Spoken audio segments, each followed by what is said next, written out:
Welcome back, folks. Another episode of Homestead Fabricator. Just doing final cleanup of my stuff here at the land. It's been sold now. I sold it back to the guy I got it from, but he sold it. So I'm just doing some final cleanup, getting these concrete blocks and stuff out of here, as I could use them at the old place. I'm not going to get to that pile of logs to cut up by the end of the month because of, work. I've talked to the new owner. I'll have to come by this weekend later and get that. The shed is moving today, 26th of July. So that's going to be at the new place. That thing is probably half the size of the trailer house, I swear. That thing is probably going to look huge next to that. Relative size. Yeah, I got the truck loaded down pretty good. I think it's pretty much maxed out. It looks like it's squatting pretty good. Tires, not so much. But definitely, suspension-wise, it's at the limit. I won't want to put in any more than this block. You have, let's see, 5, 10, 15, 20, 25, 30 patio blocks.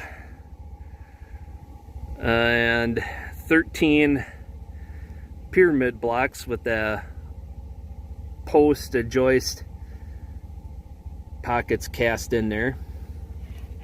For what I wanted to build, I would have been better off having them with the bolt hole in it. Having that style of block for what I was gonna do. So, well, that's neither here nor there.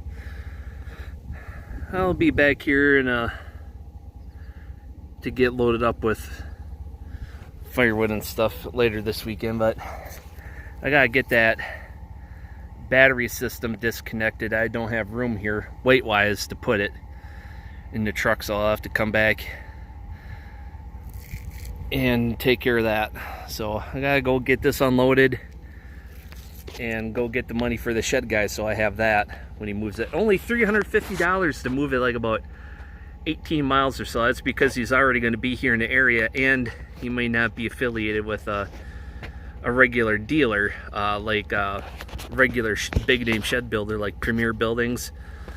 But that's neither here nor there. He's already out making deliveries, and when the shed movers are out doing deliveries and stuff, it's a lot cheaper for them to relocate a shed for you. So yeah, about 350 bucks, looking at 18 miles, 19 miles or so. That's not bad. And if you level set, that's really good. Otherwise, it's a pain in the butt to try to dig a hole under there to get a jack under there and level it up. So yeah, got all the block I need pretty much to level it. So time to get home and get this unloaded. Have it in tow and haul mode because of the weight, so that it shifts a little better, it shifts a little higher so it doesn't lug the engine and stuff. So yeah, I noticed in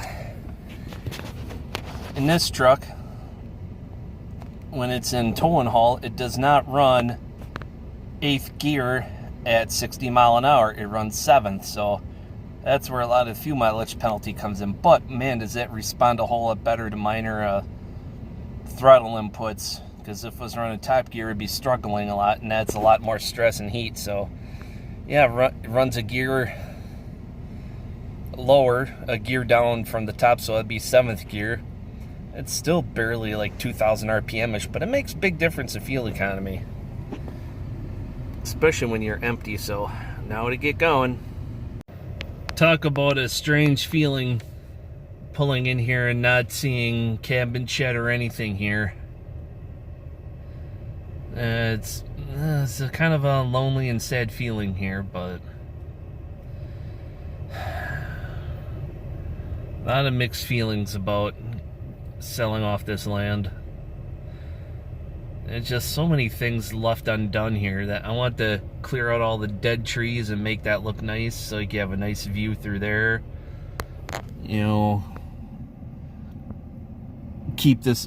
Get that all cleaned up so you can mow in there all the time, and clean up the woods over there, limb up all the trees so it looks good. There's so many things left undone here. But, you know, what can I do? Not a whole hell of a lot. So, I got a few more things to pick up here, and the big thing is get that firewood. I'll probably move that tomorrow, so see what I get done today. Well, got the stuff out of that metal shed.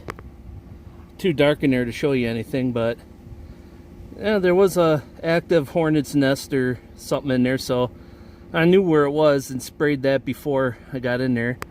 And it's just not worth getting that bit of firewood for a pickup load to go through all those weeds and stuff. And my weed trimmer died because it got rained on. In case you don't know, it's a battery powered weed trimmer, and clearing out for the cabin shed to be located where I live now, it had to sit outside. I should have pulled it inside. I wasn't expecting it to rain, but it rained pretty good, so that one won't power up.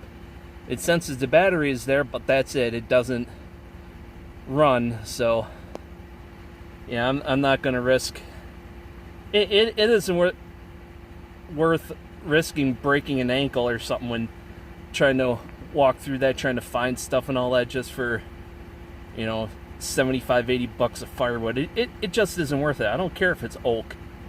It just isn't worth it. Good thing I had four-wheel drive, because I must have hit some dips and stuff in here. So I had to put on a four-wheel drive so I could back up to the shed. Otherwise it would have cost me $150 or so tow bill. So, in this spot where I'm sitting now is a natural drainage bowl, so it's always wet right in this particular spot, even in July. The grass grows real good here, and it hasn't stopped raining.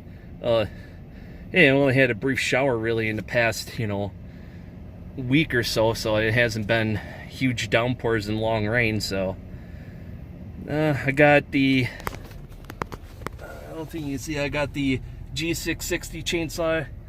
You can see the handle of the MS251, and I got the Chinese chainsaw back there, and a few other odds and ends. Got the battery system. You might see the inverter charger back there next to that darker blue chainsaw. It's that light blue center screen. I got the batteries out.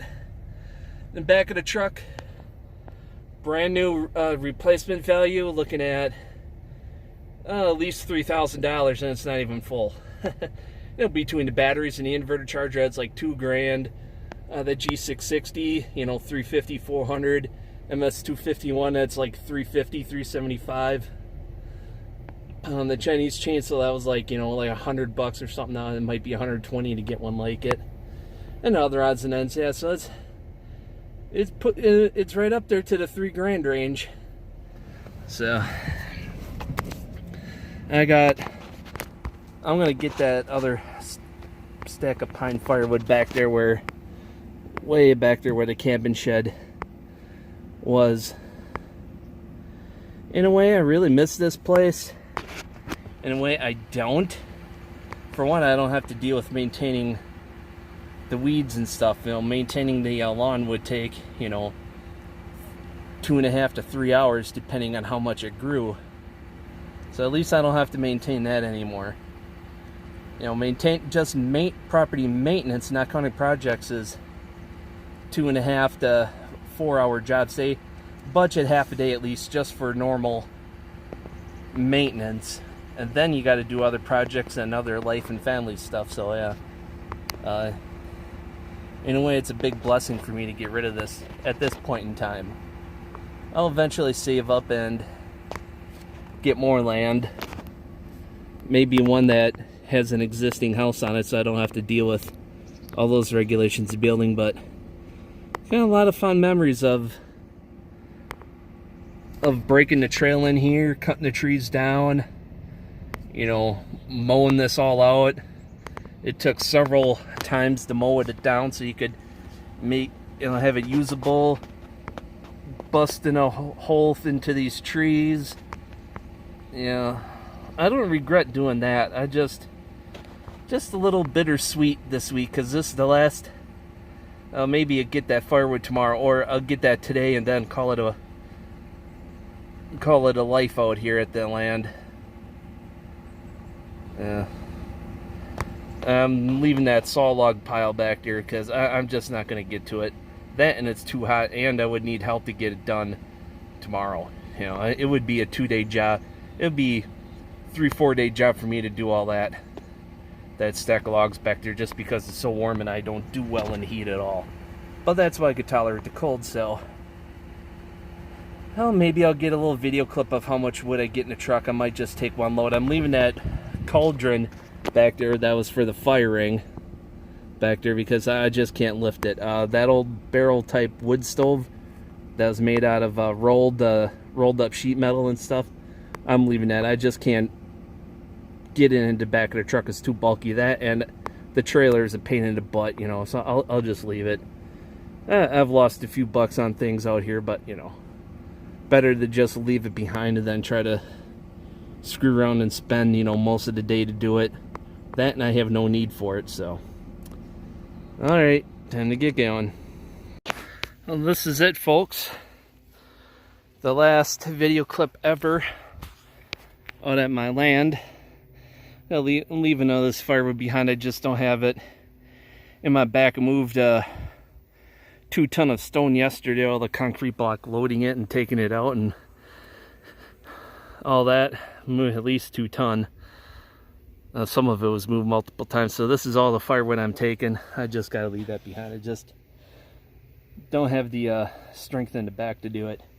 Could have used the trailer, but it's a pain to maneuver it back here, even with everything gone. That, and the firewood would spill out the sides because it doesn't have has those large gaps in the sides. So that's it, folks. Till next time, take care and get out there and build something.